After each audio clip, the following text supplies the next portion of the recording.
छोटी शरारतें लेकिन सीख बड़ी। कहानी को पूरा सुने। विकास और राहुल दोनों 5वीं कक्षा में पढ़ते थे। दोनों बहुत शरारती थे। वो दोनों एक साथ ही स्कूल में पढ़ने आया और जाया करते थे। एक दिन जब स्कूल की छुट्टी हो गई तब विकास ने राहुल से कहा कि राहुल, मेरे दिमाग में एक आइडिया आया है। राहुल ने उत्साह के साथ विकास से पूछा कि बताओ, तुम्हें क्या आइडिया आया है। विकास ने कहा, देखो, सामने 3 बकरियां हैं। राहुल ने कहा, तो इनसे क्या मतलब। विकास ने कहा, हम दोनों आज सबसे अंत में स्कूल से निकलेंगे और जाने से पहले इन तीनों बकरियों को पकड़कर स्कूल में छोड़ देंगे। कल जब स्कूल खुलेगा तब सभी बकरियों को खोजने में अपना समय बर्बाद करेंगे और इस तरह से हमें पढ़ाई नहीं करनी पड़ेगी। राहुल ने कहा, अरे नहीं यार, ऐसा कुछ भी नहीं होगा, क्योंकि इतनी बड़ी बकरियां खोजना कोई कठिन काम नहीं होता है। सभी मिलकर कुछ ही समय में ये तीनों बकरियों को ढूंढ लेंगे और थोड़े ही समय में सब कुछ सामान्य हो जाएगा। विकास ने कहा, अरे वे बकरियां आसानी से नहीं ढूंढ पाएंगे, बस तुम देखते जाओ मैं क्या करता हूँ। राहुल ने कहा, अच्छा ठीक है, मैं देखता हूँ।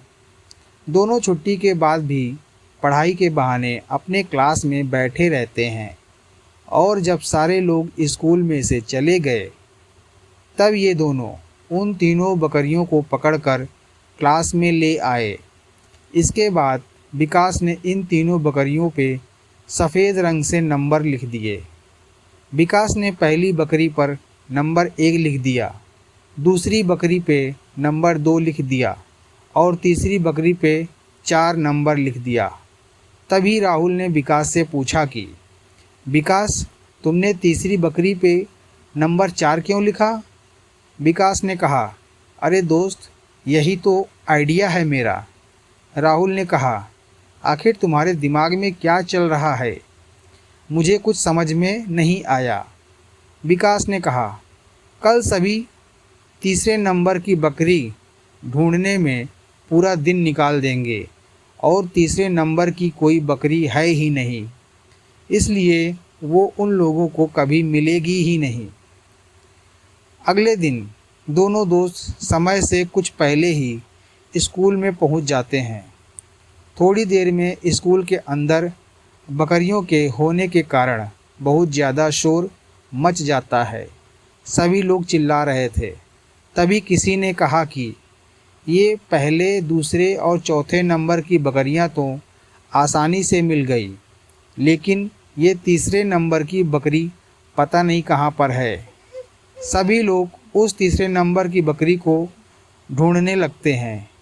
स्कूल का सारा स्टाफ उस तीसरे नंबर की बकरी को ढूंढने का बहुत प्रयास करता है, किंतु किसी को भी तीसरे नंबर की बकरी नहीं मिलती है, क्योंकि तीसरे नंबर की बकरी थी ही नहीं। स्कूल में सभी परेशान हो जाते हैं, लेकिन विकास और राहुल बहुत खुश होते हैं। विकास ने राहुल से कहा, देखा ना तुमने, मेरा आइडिया काम कर गया। राहुल ने कहा, हाँ यार, तेरा आइडिया तो काम कर गया। इस कहानी को पढ़ने के बाद हमारे चेहरे पे हल्की सी मुस्कान आना स्वाभाविक है, किंतु हमें इस कहानी से जो संदेश मिलता है वो भी समझना ज़रूरी है। लाइफ में हम भी कई बार तीसरी बकरी को ढूंढने के चक्कर में अपना समय बर्बाद कर देते हैं, किंतु वो हमें मिलती ही नहीं है, क्योंकि वो वास्तविक में होती ही नहीं है। आशा है दोस्तों, आपको हमारी ये कहानी पसंद आई होगी। अगर आपको हमारी ये कहानी पसंद आई तो कृपया कमेंट बॉक्स में ज़रूर बताएं कैसी लगी हमारी ये कहानी, और हमारे चैनल को लाइक और सब्सक्राइब करना ना भूलें। धन्यवाद।